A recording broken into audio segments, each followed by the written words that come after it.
Drop it.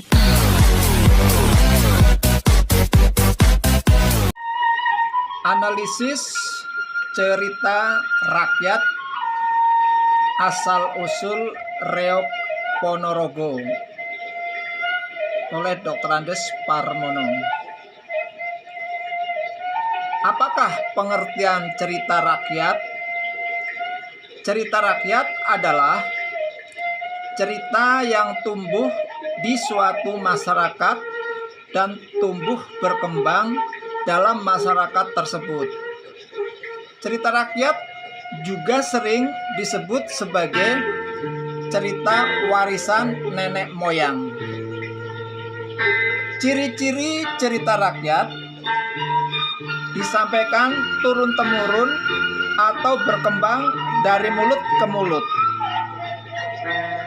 Ciri-ciri cerita rakyat kaya akan nilai-nilai luhur atau pesan moral. Ciri-ciri yang lain bersifat tradisional, mempunyai bentuk klise dalam susunan atau cara. Yang kelima, bersifat anonim, artinya nama pengarang tidak ada. Memiliki nilai budaya dan tradisional. Dan ciri-ciri yang lain istana sentris.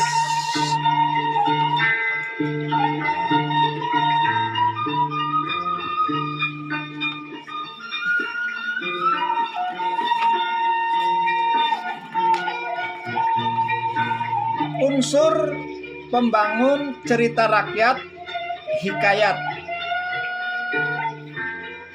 Unsur pembangun cerita rakyat seperti hikayat dengan cerpen dan novel sama, yaitu ada dua, unsur intrinsik dan unsur ekstrinsik. Unsur intrinsik adalah unsur yang membangun cerita dari dalam, artinya harus dibaca terlebih dahulu.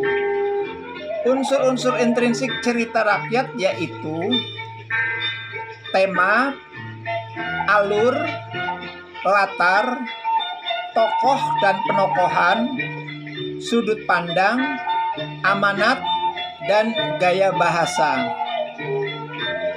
Unsur ekstrinsik adalah unsur yang berada di luar karya sastra atau cerita, namun turut menentukan bentuk dan isi suatu karya cerita.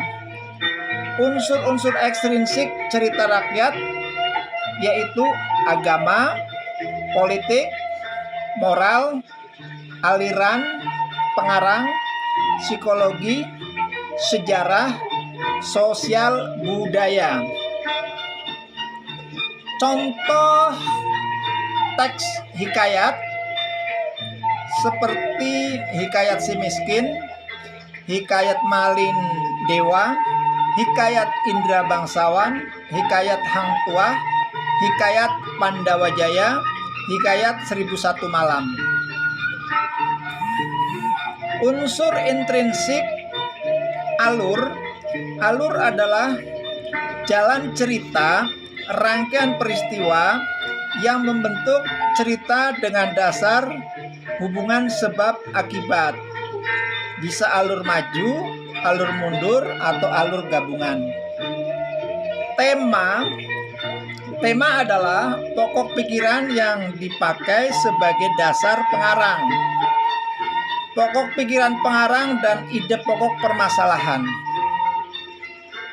Unsur intrinsik yang berikutnya latar. Latar adalah tempat, suasana, waktu terjadinya cerita. Suasana sedih, gembira, waktu pagi, sore, malam, saat matahari terbit. Unsur intrinsik berikutnya penokohan. Penokohan adalah lukisan watak pelaku, cara pengarang menggambarkan watak tokoh. Istilah tokoh menunjukkan pada orangnya, pelaku cerita, sedangkan penokohan menunjukkan pada sikap, kualitas pribadi tokoh. Tokoh atau penokohan antagonis protagonis. Sudut pandang, unsur intrinsik berikutnya sudut pandang. Sudut pandang adalah kedudukan pengarang dalam cerita atau cara pandang pengarang.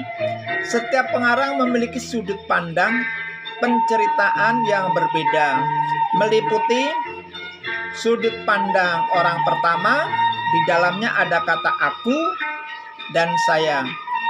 Sudut pandang orang kedua, di dalamnya terdapat kata kamu dan kau. Sudut pandang orang ketiga, di dalamnya terdapat kata ganti ia dan dia.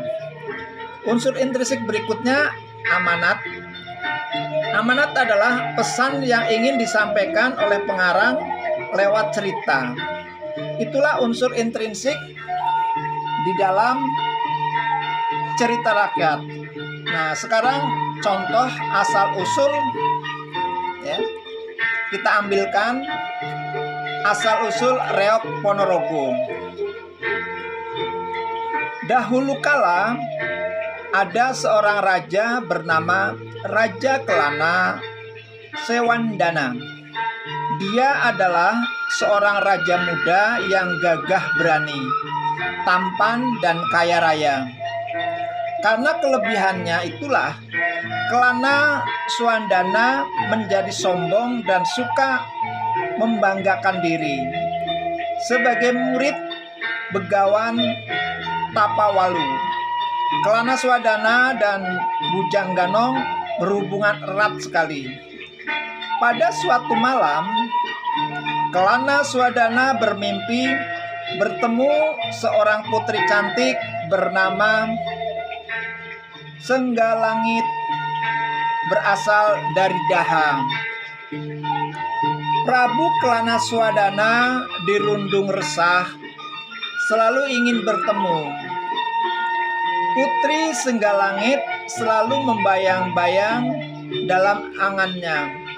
Kelana Sewandana pun mengutus Bujang Ganong untuk pergi ke Daha. Dalam perjalanan, Bujang Ganong dengan pasukannya melewati Gunung Wilis. Tanpa disadari, mereka melanggar wilayah yang dikuasai oleh Raja Singobarong dan Raja Manyur. Bujang Ganong beserta pasukannya berselisih paham dengan pasukan Singobarong. Perang pun tak dapat dihindarkan.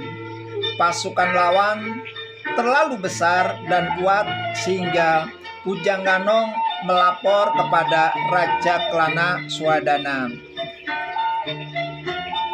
Raja Kelana Sewandana pun memutuskan untuk menghadapi sendiri. Bujang Ganong mempersiapkan pasukan yang lebih besar dan memilih pendekar-pendekar yang tangguh. Setelah naik turun gunung, Raja Kelana Sewandana dan rombongannya sampai ke wilayah kerajaan Singobarong. Pasukan Raja Singobarong sudah menunggu. Perang pun tak dapat dihindarkan. Mereka saling menyerang dan menerjang. Pasukan Singobarong dan Manyura terdesak. Patih Bujang Ganong menarik mundur pasukannya, berlindung di balik gunung.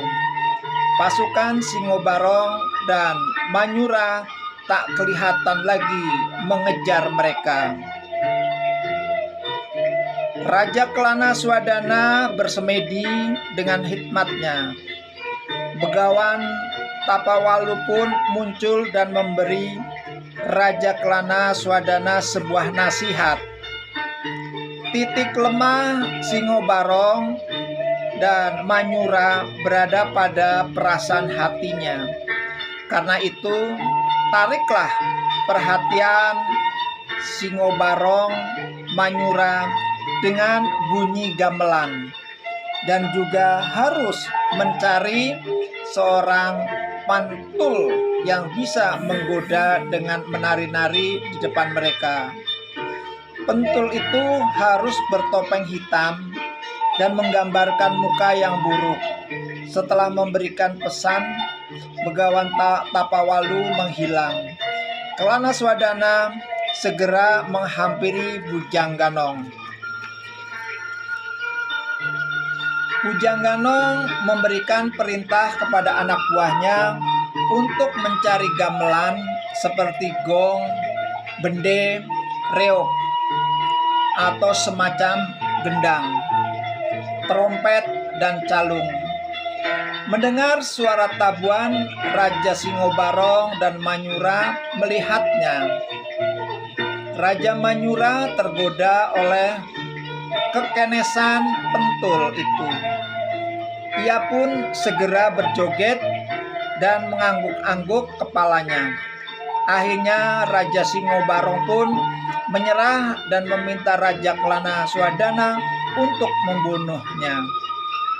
Begitu juga dengan Raja Manyura.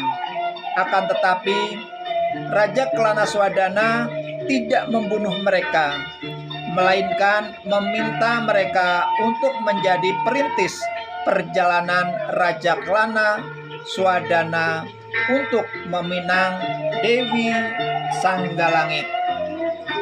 Akhirnya Raja Kelana Swadana sampai ke kerajaan Daha dan meminang Sanggar Langit. Tidak lama kemudian keduanya menikah dan pesta pernikahan itu pun sangat meriah. Unsur intrinsik asal-usul Reog Ponorogo. Tema cerita rakyat asal-usul Reog Ponorogo adalah perjuangan Kelana Swadana dalam menghadapi Raja Singobarong yang sombong dan angkuh. Alur cerita asal-usul Reog Ponorogo adalah alur maju, yaitu suatu malam Kelana Swadana bermimpi bertemu seorang putri cantik. Putri itu bernama Sanggalangit, berasal dari Daha. Latar cerita asal-usul Reog Ponorogo, latar suasana menyenangkan, menyedihkan, kesal, bahagia. Latar tempat asal-usul Reog Ponorogo, lereng Gunung Lawu sebelah timur, Daha, Kerajaan Bandarangin, Gunung Wilis, wilayah Kerajaan Singobarong. Latar waktu asal-usul Reog Ponorogo, suasana suatu malam dan sore hari. Adapun penokohan cerita asal-usul Reog Ponorogo, 1. Kelana Swadana. Penokohannya sombong dan suka membanggakan diri. Bujangganong, penokohannya baik hati. Dewi Sanggalangit, penokohannya tidak diceritakan. Raja Singobarong, penokohannya keras kepala. Raja Manyura, penokohannya keras kepala. Begawan Tapawalu, penokohannya baik hati dan penolong. Adapun sudut pandang asal-usul Reog Ponorogo, cerita ini menggunakan sudut pandang orang ketiga serba tahu, yaitu dia. Adapun amanat asal-usul Reog Ponorogo, kita tidak boleh memiliki sifat sombong dan suka membanggakan diri dengan suatu yang telah kita punya. Dan jika kita ingin mendapatkan sesuatu yang diinginkan, hendaknya berjuang untuk mendapatkan apa yang diinginkan. Adapun unsur ekstrinsik yang pertama adalah nilai moral. Unsur intrinsik asal-usul Reog Ponorogo adalah moral, yaitu nilai kebaikan, tidak boleh membanggakan diri. Yang kedua, nilai pendidikan. Asal-usul Reok Ponorogo mengandung nilai pendidikan, berjuang untuk mendapatkan sesuatu yang diimpikan. Demikian contoh cerita rakyat yang berjudul Asal-usul Reok Ponorogo. Terima kasih. Wassalamualaikum warahmatullahi wabarakatuh.